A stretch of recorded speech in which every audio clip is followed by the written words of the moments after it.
What if the most powerful thing you could say was nothing at all? One man discovered that silence wasn't weakness, it was the weapon they never saw coming.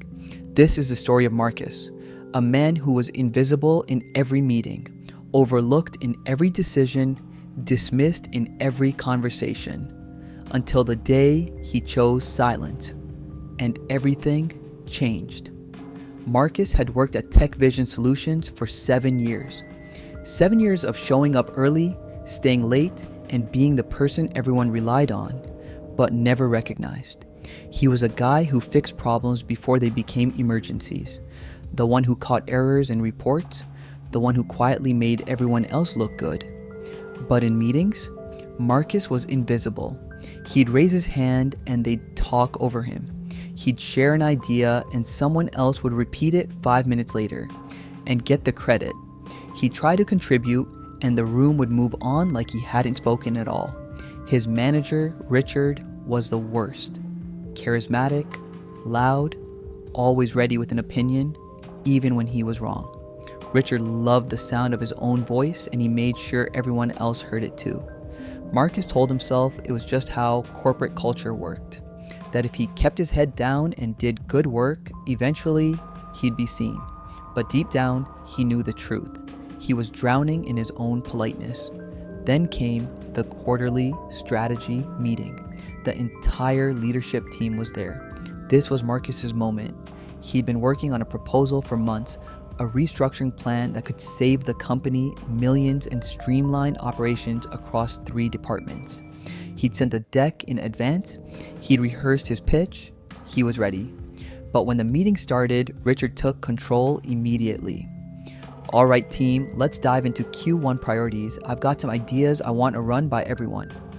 Marcus waited for his turn. He waded through Richard's rambling monologue about synergy and vertical integration.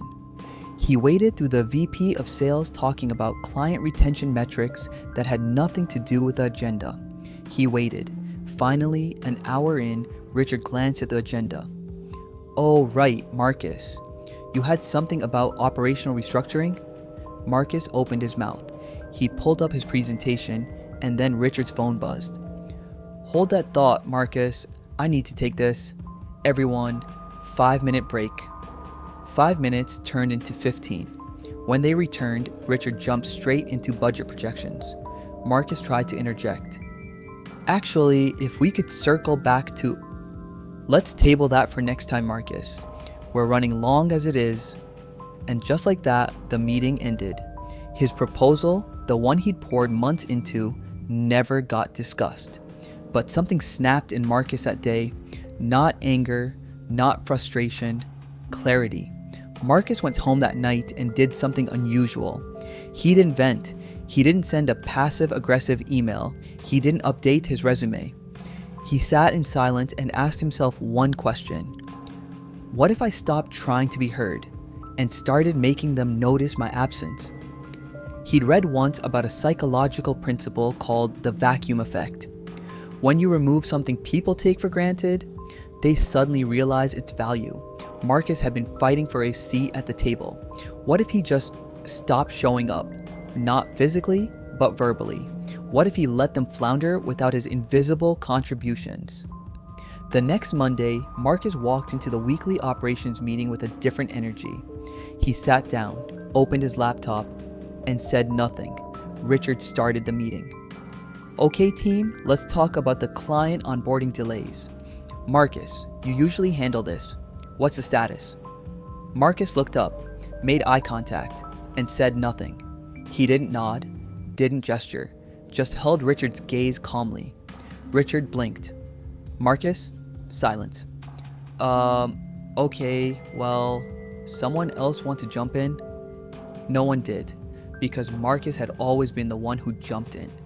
Over the next 3 weeks, Marcus continued his experiment.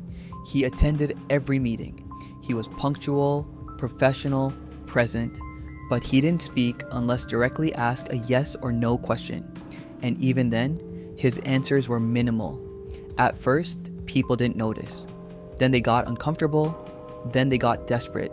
The problems Marcus used to quietly fix, they piled up. The reports he used to proofread, they went out with errors that clients noticed, the solutions he used to offer before anyone asked, they never materialized. Richard started getting heat from upper management. Why are we missing deadlines? Who approved this report with these mistakes? Where's the backup plan for the vendor issue? Richard called Marcus into his office. Marcus, is everything okay? You've been quiet lately. Marcus looked at him calmly. I'm fine.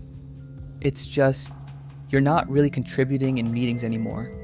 Marcus tilted his head slightly. I tried contributing for 7 years, Richard. It didn't seem necessary.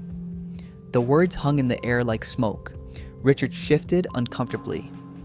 Look, I know sometimes meetings get chaotic, but your input is valuable. Is it? Richard opened his mouth, closed it. He had no answer because the truth was obvious now. Marcus had been valuable all along. They just hadn't noticed until he stopped offering his value freely. 2 days later, the leadership team called an emergency meeting. Marcus walked in, expecting to be reprimanded. Instead, the CEO was there. Marcus, she said, we need to talk about your restructuring proposal. Marcus's eyes narrowed. The one that never got discussed? Yes, Richard finally forwarded it to me last week. I read it over the weekend. She slid a folder across the table. It's brilliant. We're implementing it. Effective immediately.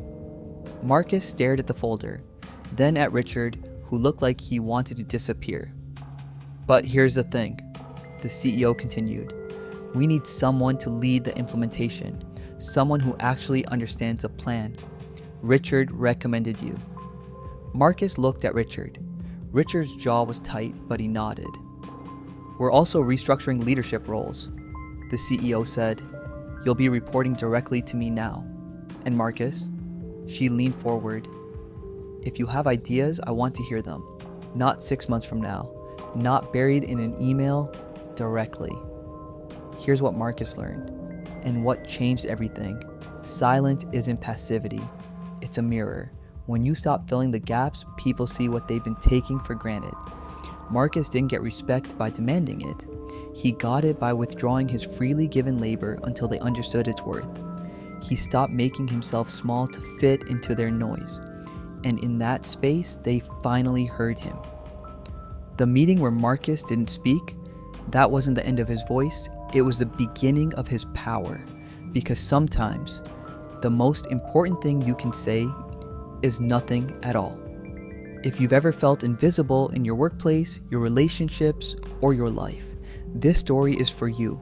Sometimes we give too much, too freely, and people mistake our generosity for weakness. The question is, what would happen if you stopped? If this story resonated with you, share it with someone who needs to hear it. And remember, your silence can speak louder than 1,000 words.